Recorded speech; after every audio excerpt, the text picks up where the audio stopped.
kufikia wakati Ron Wyatt, ikiwa madai yake yalikuwa ya kweli, yalipotokea, iwe alijua au la, sababu ya kutokufa ilikuwa ni kwa sababu kitu kilikuwa kimetokea karibu miaka 2000 kabla hajakipata, na ilimfanya awe hai. Aliweza kuigundua. Acha niulize jamii hili. Nawe Yesu ni nini sasa? Je, ni pango la Yeremia? Ni lini pango la Yeremia liliacha kuwa Naos na kuhamia kwa watu wake? Na ni nini kinachowafanya watu wake kuwa Naos? Kwa kweli, tunaenda mbali hadi kusema lazima kuwe na tukio fulani ambalo tunaweza kulihusisha nalo, ambalo liliruhusu mchakato huu, uzi huu, mwanga huu kupita. Tukio hilo lilikuwa nini? Basi, je, linaweza kuwa jambo zito kama kitovu halisi cha mpango mkuu wa ukombozi na utimilifu wa nyakati zake alizopanga, kwamba uhamisho ulikuwa kweli utatokea? Kwa sababu haijaandikwa tena kwenye pango la Yeremia. Tunajua kwamba hekalu la Suleimani liliharibiwa, haipo tena. Tunajua haikuwahi kutokea hekaluni mwa Herode. Kuna nini hapa? Kwa sababu Yeshua sasa atatangaza kwa ujasiri, kitu hujui wewe ndiye Naos? Kuna kitu kinaendelea hapa, na maombi yake kabla ya hapo yalikuwa kama ya kusikitisha. Kwa hivyo baba yake na mwanawe wanakuwa picha nzuri ya Chadi katika mwanga na uso wakivunja miamba ikitokea kwenye tavu ya kale wakati anakufa. Ni ya kushangaza na ya kushangaza, lakini ni tukio pekee tunaloweza kulihusisha katika maandiko yote ili kulifanya liwezekane. Kwa jinsi Yeshua angejielezea sasa na kuongea nasi na hata sisi wenyewe. Inavutia, hatujui ni wapi pengine tunaweza kwenda na hili. Labda imekuwa ikisema hivyo moja kwa moja muda wote, Michael. Tunajua ukweli. Kuna mambo mengi yanayotokea. Tuendelee kufuata mfululizo huu. Inakuwa ya kusisimua sana. Tazama, huu ndio ufufuo wake. Kulikuwa na tetemeko kubwa la ardhi. Kulikuwa na moja ya hayo alipokufa, sivyo Curtis? Kwa maana malaika wa Yah alishuka kutoka mbinguni na akaja akavingirisha jiwe na kuketi juu yake. Mwonekano wake ulikuwa kama umeme na mavazi yake meupe kama theluji. Walinzi wakatetemeka kwa kumwogopa, wakawa kama wafu.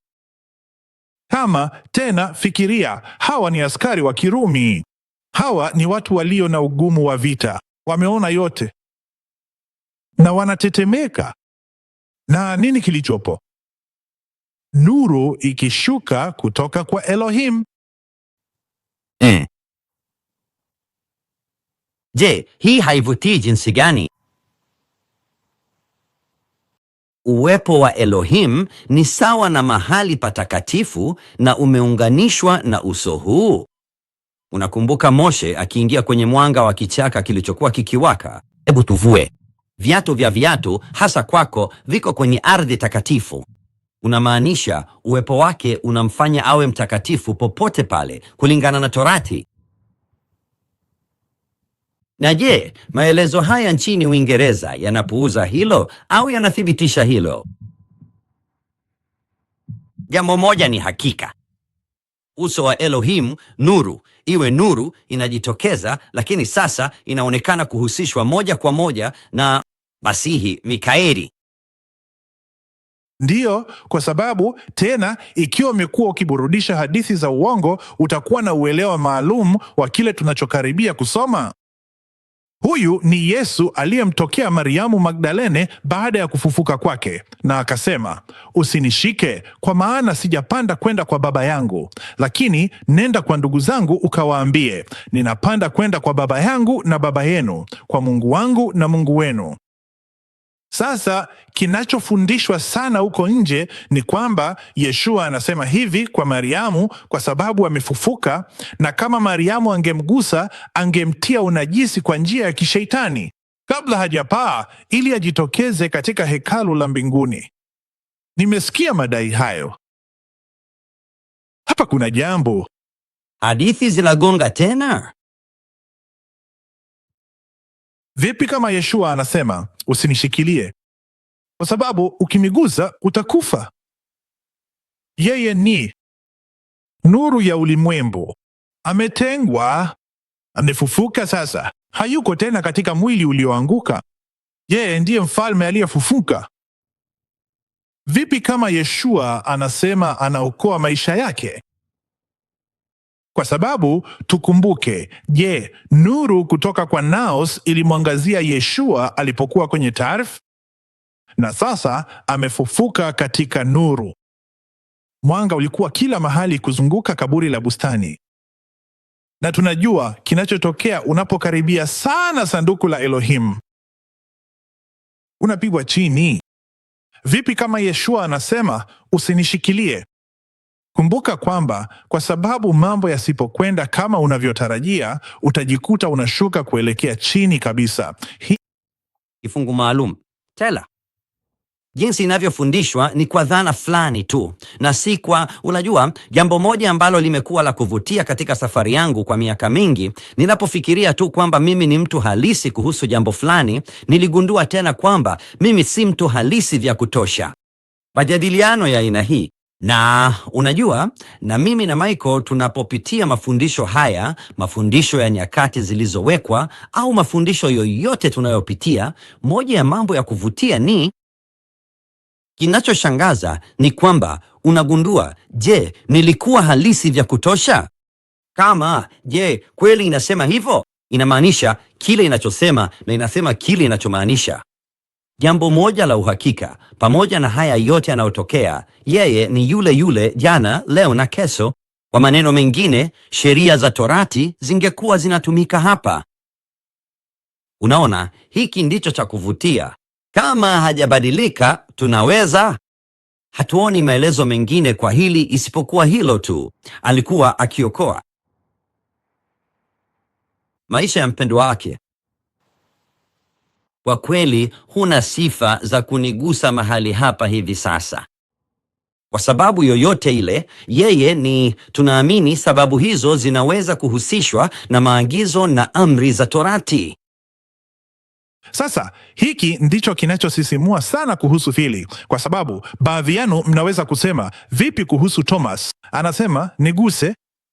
Angalia kawili, anamwambia Maria, usinishike, kwa maana sijapanda kwenda kwa Baba yangu.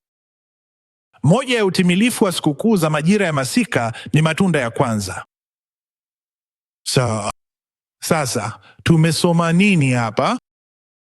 Wakati Yeshua alifufuka, miili mingi ya watakatifu ilifufuliwa, nao wakaonekana kwa wengi. Umeshawahi kumsikia Curtis akizungumzia hili, kwamba Yeshua alitimiza hili halisi? Yeye ndiye kuhani mkuu akitikisa mganda wake wa matunda ya kwanza wakati wa juma la mikate isiyotiwa chachu. Na inawezekana hapa ndipo wale wazee 24 walipotokea? Lakini hapa ndipo jambo lilipo. Kwa wakati huu inaonekana kwamba Yeshua alikuwa bado hajawasilisha mganda wake. Wakati Yeshua alipowafikia wanafunzi wake, na tunajua kuna matukio kadhaa yaliyotokea kati ya wakati huo, mambo fulani yalitokea ambapo sasa unaweza kumgusa Yeshua. Na anaamini inahusiana na hili. Lazima alikuwa amepaa na kuwasilisha mganda wake. Na watu watasema, sawa Michael, hakupaa mpaka, unajua, kitabu cha Matendo na kadhalika. Yeshua alikuwa na uwezo wa kuwa hapa, pale na kila mahali kwa haraka tu hivyo. Amepewa utukufu na amejaa uso na mwangaza wa moja kwa moja wa nuru ya Elohim. Sasa tuko mahali tofauti. Kuna jambo lilitokea wakati wa utimilifu halisi wa kipindi cha Pasaka, karibu miaka 2000 iliyopita. Na ni vigumu kufikia hitimisho lingine lolote, iwe unataka kuamini kwamba Ron Wyatt alikuwa anatoa ushuhuda wa kweli na wa uaminifu. Kwa sababu yoyote ile, alitoa tu simulizi hii ya ajabu na hakuzungumza kuhusu kitu kingine chochote. Mimi na Michael tumekuwa tukizungumza tu, tumetoa tu kauli hii ambayo inatokea kuendana na uchunguzi wa kina kidogo zaidi.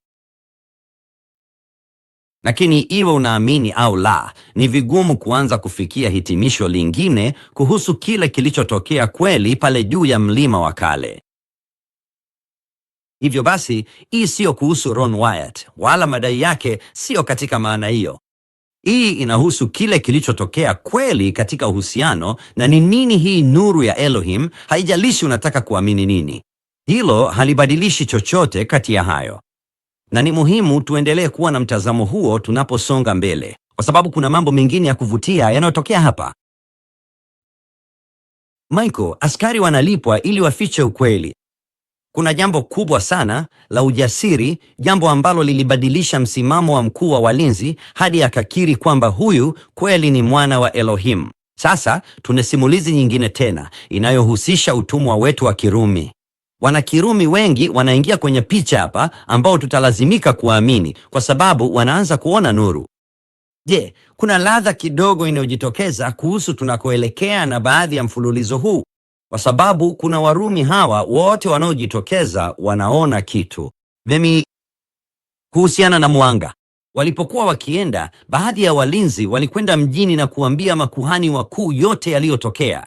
Wakakutana pamoja na wazee na kufanya shauri, wakawapa askari kiasi cha kutosha cha fedha. Kwa nini? Nini kinaendelea? Wanawalipa wanajeshi. Wanajeshi wanakunia, wanawaambia jambo fulani Sanhedrin. Tukio fulani limetokea ambalo linabainisha wazi wazi kwamba Masihi kweli ni mwana wa Elohim na amefufuka. Na akasema, ili kuambia watu, wanafunzi wake walikuja usiku wakamwiba wakiwa wamelala. Kwa hivyo wanasema, angalia, sema chochote. Hapa kuna pesa, lakini usiipe akaunti hii. Kuna kifuniko cha kitu fulani. Kuna jambo linalozungumziwa hapa. Na tunaamini ni nuru ya Elohim inayojaribu kufunikwa na hadithi za uongo na Sanhedrini halisi wakati huo na simulizi. Kitu kinafunika mwanga. Hii inavutia. Na kama likimfikia gavana, nasi tutamridhisha na kumlinda kutokana na shida yenu. Kwa hivyo usijali, tutashughulikia utumwa wako kuhusiana na vikwazo na sheria zako za serikali. Kwa hiyo walichukua pesa na kufanya kama walivyoelekezwa. Na hadithi hii imeenea miongoni mwa Wayahudi hadi leo. Inashangaza sana jinsi walivyoambiwa wasiseme chochote, wakalipwa kiasi cha pesa na hata wakashughulikia wajibu wao wa kiserikali wakati huo. Walifanya kila wawezalo kuhakikisha kwamba nuru imefunikwa, na jambo ambalo askari hawa waliliona lilibadilisha kabisa mtazamo wao juu ya kila kitu. Hapo mfumo wa dini ulilazimika kuchukua hatua kulifanya hili siri. Na hiki ndicho kinachovutia. Nani aliyefunika taa? Je, ilikuwa ni Warumi au ilikuwa ni mfumo wa kidini? Warumi walikuwa tu kama kitu cha thamani, lakini mfumo wa kidini uliwalipa. Ilikuwa ni kazi yao. Tena inaonekana anataka Warumi waone mwanga huu. Amefanya juhudi kubwa kuhakikisha Warumi wanaona mwanga, na sasa tuna dini Babeli ya siri ikifanya juhudi kubwa kuficha huo mwanga. Inapaswa kukukumbusha maandiko ya kuvutia kuhusu, kutoficha mwanga chini ya debe.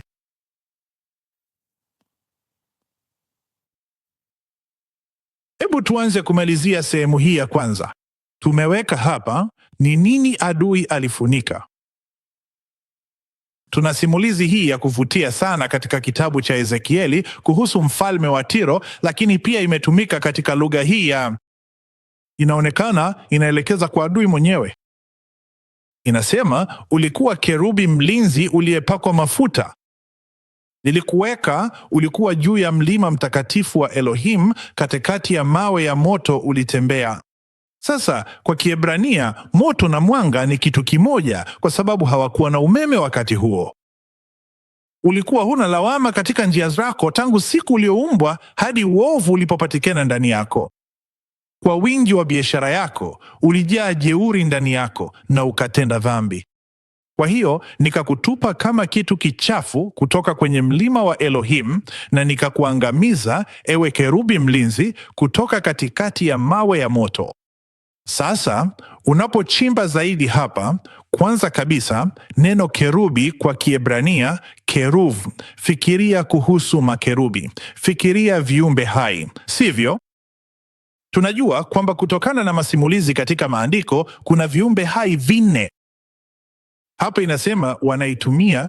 Inaonekana kulikuwa na 5 hadi alipotupwa chini kutoka mlimani mwa Elohim. Watu wengi hawafikirii kwamba adui ni kerubi. Kama hii ni nzito. Sasa Mwingereza anasema kerubi mlinzi, Mwebrania mwewe, sivyo? Na kwa kweli inamaanisha kuweka uzio na kufunga ndani. Angalia hili: kuzuia, kufunika, kuzuia njia, kuzima, kufunika.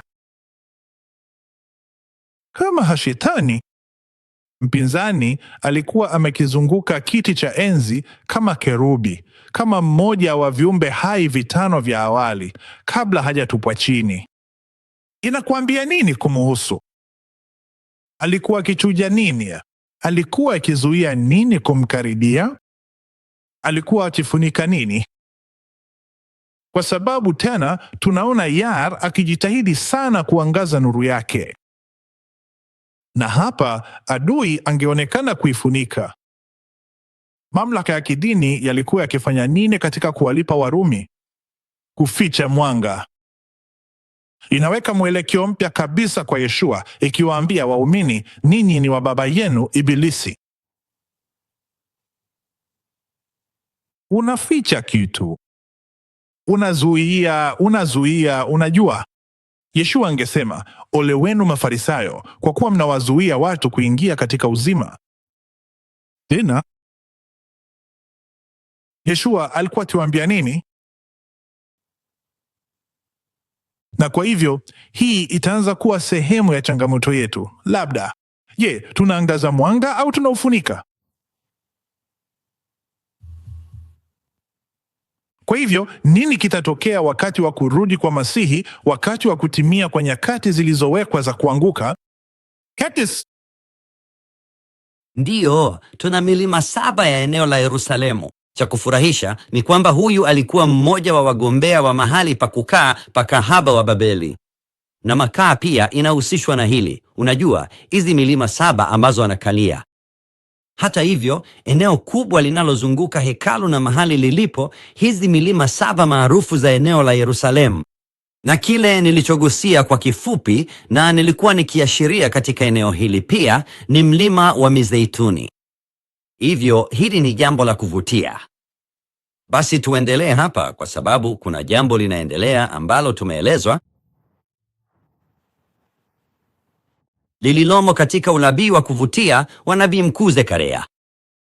Na kisha Yahwa atatota na kupigana dhidi ya mataifa hayo ni pale anapopigana siku ya vita. Kwa hivyo kuna kitu cha kuvutia hapa. Unabii huu wa kinabii unaohusiana na utimilifu wa mpango wake mkuu wa ukombozi, hasa kuhusiana na utimilifu wa nyakati zilizowekwa. Dokezo hili la kinachoendelea na kukamilika kwa mpango mkuu wa ukombozi. Hadi wakati huu mkuu na wa mwisho, kurudi kwake kwa mwaka wake wa mwisho na wa 1000, siku hii kuu ya mwisho ili kuifanikisha. Utimilifu wa kile tunachokiona katika nyakati zake alizoweka katika maagizo ya Torati. Tazama inachosema hapa. Siku hiyo miguu yake itasimama juu ya mlima wa Mizeituni uliopo kati ya Yerusalemu upande wa mashariki, na mlima wa Mizeituni utakuwa. Mlima wa Mizeituni utapasuka. Hili ni la kuvutia, kutoka mashariki hadi magharibi, na kutakuwa na bonde pana sana, ili kwamba nusu moja ya mlima itasogea kaskazini na nusu nyingine itasogea kusini. Kwa hiyo kutokana na hili itaenda tu na kisha kuelekea magharibi. Sasa hili ni la kuvutia sana kwamba limeandikwa hapa. Kwa nini?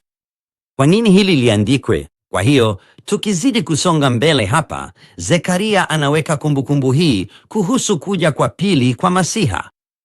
Katika 2 Samueli 15:23-24 inasema hivi, na nchi yote ililia kwa sauti, kuna dokezo la kuvutia hapa kuhusu kitu kinachoitwa mto Kidroni, au tunafikiria bonde la Kidroni, ambalo liko kati ya moja ya vilele vya milima 7 ya Yerusalemu. Kwa hiyo mlima wa Mizeituni au kilele cha Mizeituni ni kilele kimoja tu. Yote yako ndani ya eneo moja, na una bonde la Kidroni na una hekalu kando yake.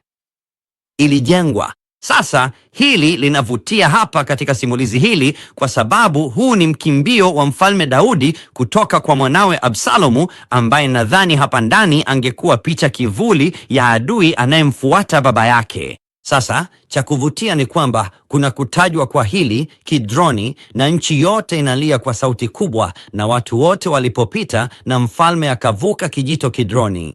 Sasa Kidron hapa inavutia, inamaanisha giza, kuomboleza, kuagiza, kuagiza, kufanya giza, kusababisha kuomboleza. Kwa hivyo kijito hiki cha Kidron kinavutia. Bonde hili linahusishwa na kitu fulani, maombolezo yanayoendelea, na watu wote wakapita kuelekea nyikani. Na Abiathari akaja juu, na tazama, Sadoki. Kwa hiyo tumempata Sadoki. Ukuhani wa Sadoki, jambo la kuvutia, umejumuishwa hapa pia. Walikuja pamoja na Walawi, wote wakiwa wamebeba sanduku la agano. Kwa hiyo Wakohathi walikuwepo na wakaweka chini sanduku la Elohim mpaka watu wote walipokuwa wameondoka mjini. Kwa hivyo ARK sasa inahusika moja kwa moja na upitishaji huu wa kitu katika akaunti hii. Na una kitu hiki, picha ya kivuli ya ajabu ikiendelea ya adui na kufukuzwa huku. Kidron huyu anakuja kucheza hapa. Kwa nini? Ni nini hasa kinachoendelea hapa? Wanavuka mahali hapa pa giza au maombolezo. Tunaona hapa kile kilichoandikwa katika Yohana 18:1-2. Tunaona tena Kidroni imetajwa kweli. Yesu alipokwisha kusema maneno hayo, akatoka na wanafunzi wake akavuka kijito, yani Kidroni. Tena inavutia wanafunzi. Yesu anavuka na wanafunzi wake katika sehemu inayofanana au labda hata mahali pale pale, na sasa wanaelekea bustanini, njia nyingine ambayo alikuwa ameingia na wanafunzi wake wakaingia. Sasa nini kitatokea wakati wa kuvuka huku kwa asubuhi ya giza? Sasa tunaona wana wa Absalomu wakimfuata katika simulizi la Mfalme Daudi, ambaye ni picha kivuli ya Masihi. Sasa tuna Masihi halisi hapa, na unajua nini? Mtu fulani yuko karibu kumsaliti. Naam, akaunti hii inatolewa. Sasa kuna uhusiano wa moja kwa moja, kwa sababu usaliti huu utampeleka kwenye Tavi ya Kale. Hii inavutia. Uhusiano huu ulio katika akaunti yetu ya Tanakh, huo pia upo katika akaunti yetu ya Shadoha ya Uingereza, na yote mawili inahusishwa na msimamo wa uhasama unaoendelea, na usaliti huu utampeleka moja kwa moja kwenye kilele cha kale. Na alijua mahali ambapo Yeshua alikuwa akikutana mara nyingi na wanafunzi wake. Sasa Kidron hapa, au Kidron kwa Kigiriki, ni maji machafu. Yaani mtu huyu anahusiana na haya maji machafu, haya maji yanayotiririka na yanaishia kwenye bahari ya chumvi. Tena ikihusishwa na jukumu hili la uadui, sasa ni jukumu la usaliti linaloendelea hapa. Kwa hivyo tuendelee. Kwa hivyo anasalitiwa na giza. Sasa ni nini kinachovutia hapa? Tukiangalia ramani ya kile tunachokiangalia hapa, Yerusalemu na mlimani wa hekalu wakati wa Yeshua katika Zekaria 14:15, na jinsi tunavyopaswa kukiangalia, unajua hiki kinaambatana na dai hili la pango la Yeremia huko Golgotha na masimulizi rahisi ya Injili ya mahali pafuvu au Golgotha. Hii inavutia. Je, Zekaria anahusiana na kitu cha kuvutia sana wakati wa kurudi kwa Masihi, ambacho kinahusiana moja kwa moja na kifo chake juu ya kilele cha kale? Na kama ungekuwa na mtazamo wa Elohim kuhusu hili, linavutia sana kutoka kwa dunia yenyewe. Nina sehemu ya juu ya tetemeko la ardhi hapa. Tunajua miamba ilikodishwa, kitu fulani kilianguka. Tunaamini damu ilishuka na kuingia kwenye sanduku la agano, ikitoa nuru ya Elohim. Lakini mtazamo wa Elohim kuhusu hili ungekuwaje wakati wa kurudi, kama ilivyotajwa katika kitabu cha Zekaria? Kwa sababu hili linavutia na inawezekana kabisa maelezo haya, chochote kitakachojengwa au chochote kilichopo juu ya mlima wa hekalu wakati wa tukio hili kitaharibiwa. Kwa hiyo tunaweza kujenga mahekalu mengi utakavyo, makubwa utakavyo, chochote kile, kuna kitu kitatokea ambacho kitashusha kila kitu ambacho mwanadamu amejenga, na hiyo itajumuisha Dome of the Rock na kila kitu kingine.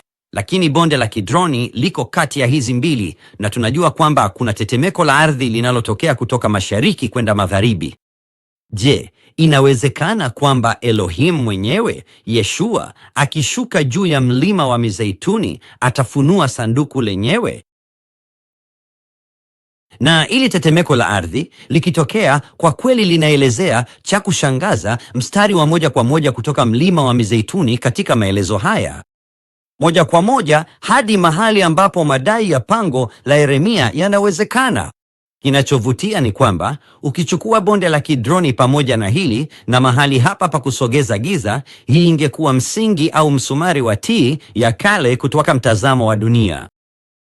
Michael, je, anaweka TIV ya kale kutoka mtazamo wake mahali pengine popote? Je, alifanya hivyo jangwani baada ya Pasaka, baada ya Kutoka, akiwa na makabila halisi ya Israeli? Unamaanisha anaweza kufanya hivyo tena? Je, inawezekana kwamba tunaona kitu hapa ambacho kitatengenezwa duniani? Sasa nina ujumbe mdogo wa pembeni, ujumbe wa pembeni wa kuvutia hapa. Naomba tu nikushirikishe tunapomaliza hili. Maji yaliyochanganyika na damu katika Pasaka ya hekaluni wakati wa Pasaka yenyewe. Sawa, kwani hili linatokea kwa sababu wanajiandaa kuwaandaa wanakondoo ili kuwaweka kwa ajili ya mlo wa Pasaka. Yeshua anafariki juu ya mti wa kale wakati huu. Mwisho wa sadaka za Pasaka, wanakondoo wa damu hekaluni. Katika sadaka ya kawaida ya jioni, sadaka ya jioni huwa kati ya saa 8 na dakika 30 hadi saa 9 kamili alasiri kwa wakati wetu, huku tukielekea kwenye machweo ya jua ambayo ndiyo ingekuwa jioni halisi na ndiyo mwanzo wa siku ya kwanza ya mikate isiyotiwa chachu. Kwa hiyo wako kwenye haraka kumaliza hili. Hii ndiyo sababu walikuwa na haraka kuwapeleka juu ya mti wa kale, kwa sababu walikuwa na hawa wanakondoo wote ambao walikuwa karibu kuchinjwa. Hekalu lingehitaji kusafishwa. Kwa maneno mengine, ilikuwa ni fujo la damu. Kulikuwa na damu kila mahali. Kuhani angeondoa vizibo kwenye mashimo ya majitaka hekaluni wakati huu. Sasa tunajua kutoka kwenye simulizi za Talmud na Mishnah na vinginevyo, wanaita hii sheshen au inawakilisha mashimo yaliyokuwa chini ya madhabahu za sadaka hekaluni wakati huo. Maelfu ya galoni za damu ya wanakondoo zingetiririka na kuingia kwenye yale mashimo. Fikiria Sheol sasa tunaposema mambo haya yote. Lakini hii damu inashuka chini. Sasa kile kingetokea ni kwamba maji katika mifereji hii tuliyokuwa tunaelezea kwenye maeneo ya magari yangefunguliwa na kusafisha. Maji safi yangetiririka na pia yangeshuka kwenye yale mashimo na kuchanganyika na damu. Mchanganyiko huu wa damu ungepita kwenye mabomba kutoka kwenye mashimo. Na unadhani ulikwenda wapi? Unamwaga kwenye kijito cha Kidroni na kuwa mto halisi wa damu. Inashuka chini kwenye msingi wa Tovim, msingi, nguzo ya dunia hii ikionekana kutoka mtazamo wa Elohim. Hebu tuweke hili kwenye mtazamo sahihi. Kama ungeangalia kwenye msingi wa Tav halisi, wakati haya yote yanatokea na wanawaosha damu ya mwanakondoo, sadaka hiyo, na mwanakondoo mwenyewe yuko juu ya Tav ya kale. Wale wanakondoo waliokuwa wanatolewa sadaka wapo pale. Na nini kinatoka? Hebu tusome andiko linalofuata ili tuone hili linaenda wapi hasa. Hivi ndivyo kilichotokea na wale askari. Tena Warumi wanahusika hapa. Lakini walipomjia Yeshua na kuona kwamba tayari amekufa, hawakuvunja miguu yake. Tutafika hapo kwenye chakula cha Pesak kinachokuja na mambo mengine. Ilikuwa wazi kabisa kwamba katika tukio hili hawakuvunja miguu yake. Lakini mmoja wa askari alimchoma ubavuni kwa mkuki na mara damu na maji vikatoka.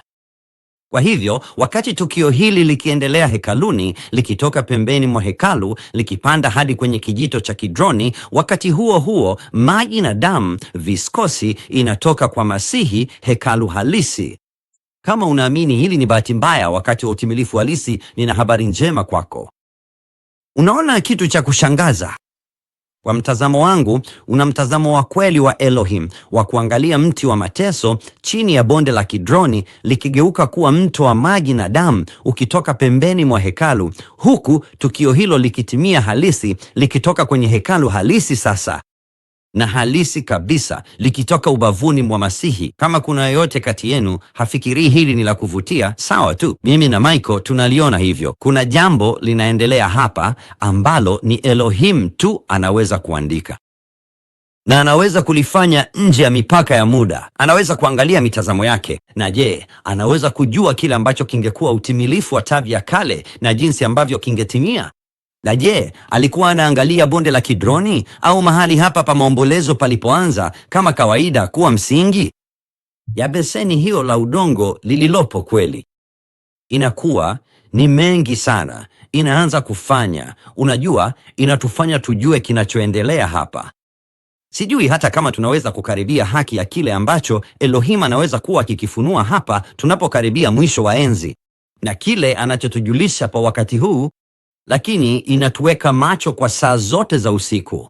Hatuwezi kuelewa hili. Inaendelea tu zaidi na zaidi. Msisimuko, uelewa, unyenyekevu ni wa kushangaza. Inazidi. Hakuna mwanadamu angeweza kuandika haya. Hakuna mtu angeweza kuiga hili kama imani. Hakuna mtu angeweza kufanya hivi kihalisi. Na Hasatani amekuwa akijaribu kufunika jambo lote kwa sababu ni nuru ya Elohim inayofichuliwa. Tuendelee Michael, tunapomaliza hili. Je, anataka sasa tulete nuru yake kwa ulimwengu? Tufikirie kwa uzito kuhusu hili, kwa sababu yuko karibu kutoa kauli kadhaa tunapoingia kwenye mafundisho yanayofuata katika mafundisho ya sikukuu ya Juma. Na hili linahusu nini? Kwa sababu unaona Warumi kila mahali hapa, na kisha pia utaona katika